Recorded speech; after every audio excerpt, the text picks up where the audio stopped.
কথাটোক লৈয়ে কওঁ, ইয়াত বিধায়ক মহোদয়ৰ ভুল আছে নে নাজানো, হয়তো বা ভুল নাই, কিন্তু যেতিয়া ঘটনাটো হৈছিলে আমাৰ দৰং জিলাত এখনে ভোট নেকি বাৰু?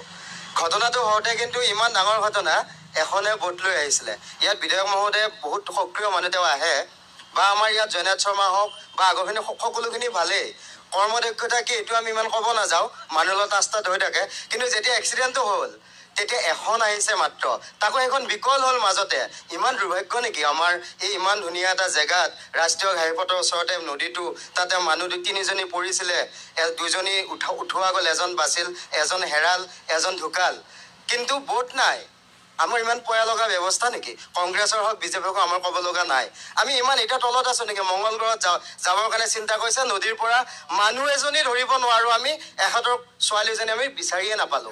বিজ্ঞানসন্মত একো নায়ে নেকি আমাৰ বিজ্ঞানসন্মতভাৱে একো চৰকাৰৰ নায়ে নেকি? কংগ্ৰেছ বিজেপি ক'ব লগা দৰকাৰ নাই, আমাক লাগে ঘটনাটো হৈছে, আমাৰ সেইটো বহুত দূষিত, কিন্তু মৃতজনীকটো আমি বিচাৰি উলিয়াব লাগিছিল। এইটোতো সাগৰ নহয়, এইখনতো ব্ৰহ্মপুত্ৰ নহয়, সাধাৰণ এটা বৰ নদী, ইয়াতকে লাজ লগা কথা আছে কি? এইবোৰ কথা আপুনি বাধ্য কৰি পঞ্চায়তৰ কথাটো কওঁ আমি থোৰতে ক'বলৈ গ'লে ভোটখনৰ কথা যদি আমি পাতি লওঁ, কি হ'ল?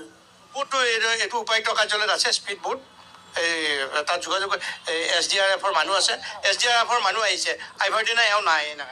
ডাঙৰভাৱে ভাল কথা কৈছে, শ্ৰদ্ধা সহকাৰে কওঁ, SDRF আহক, NDRF আহক বা নেভি আহক, আমাৰ ক'ব লগা নাই। মেইন প্ৰশ্নটো হ'ল, এজনী ছোৱালী ঢুকাল, সাগৰৰ তলিৰ পৰা সোণ আনে, হীৰা আনে, এজনী মৃতকক উদ্ধাৰ কৰিব নোৱাৰাটো আমাৰ কিমান লাজৰ কথা। এইটো গৰিহণাৰ যোগ্য হয়নে নহয়?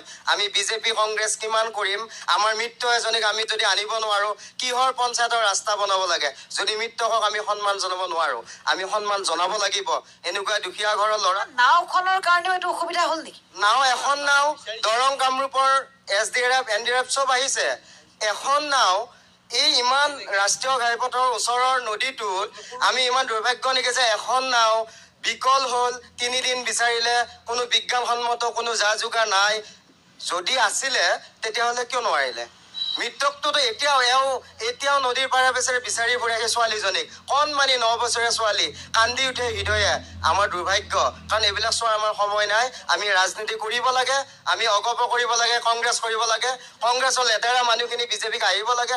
আৰু এতিয়াৰ এটা ধন্যবাদ জনাম, এতিয়া বিজেপিত যিখিনি ডেকা বন্ধু হওক, ৰিটায়াৰ্ড পাৰ্চন হওক, ভাল কাম কৰিছে, কিন্তু তেওঁলোকৰ কাম কৰাৰ সুবিধা কৰিব কাৰণে লেতেৰা মানুহ উলিয়াওক। কিন্তু তেওঁলোককো আমি বিশ্বাস কৰিব নোৱাৰিম যদি লেতেৰাখিনিৰ সংগ লৈ আমাৰ দুমনি চকীত যদি ৰাজনীতি কৰে, আমি ভাবিম তেওঁলোকে ইয়াৰ পৰা শিকিব লগা আছে। সেইখিনিক দলিয়াই দিয়ক, ৰিজেক্টেড পাৰ্চন।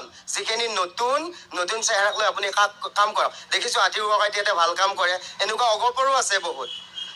আমাৰ ডাঙৰ বাহঁতে, বৰদেউতাহঁতে অগপত কাম কৰি ভাল কাম কৰিছে, কংগ্ৰেছৰো ভাল আছে। বেয়াখিনি আঁতৰাই পঠাওক না এই বৃহত্তৰ দুমনি চকী স্বাৰ্থত।